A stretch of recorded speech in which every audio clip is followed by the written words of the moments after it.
This is Aisha and welcome to our 69th Kotlin tutorial, and in this tutorial I'll be talking about the companion objects in Kotlin programming language. So recall, when you have a regular class, the name of the class is individual and it contains no parameter in the primary constructor. Then inside the class I have created a function, display function, and it is defined and it contains only one statement, which is the print line statement to print a message or a string.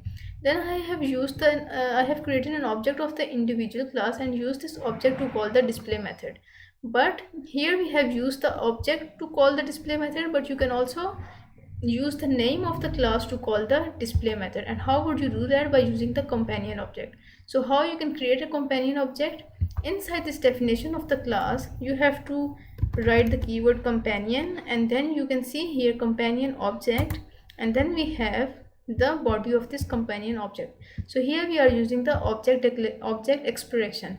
So now I want to make it inside the body of the companion object. So now I can use the name of the object to call the display method.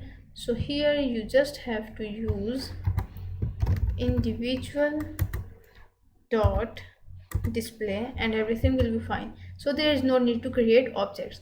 So what is a companion object? Companion object is used when you do not want to create objects to call the functions of the method of the class. Here we have created a companion object by using the keyword companion and then the keyword object. So we are actually using an object expression, and inside the object expression we have the function definition of our class. So the the member function of this class is inside this companion object. Now we have used the name of the class to call the display method.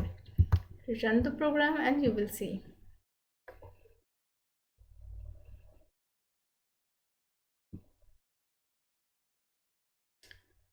Okay, so here you can see we are in the display method. So this string is printed. So guys, what we did in this tutorial, in regular classes we use the objects, we create objects for these regular classes, and then we use these objects to call the methods or the functions of the classes.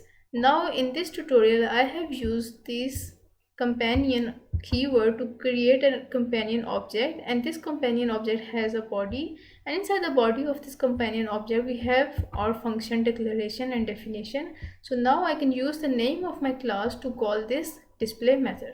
So guys, that's it for this tutorial. Thank you guys for watching the video, and I'll see you in the next tutorial.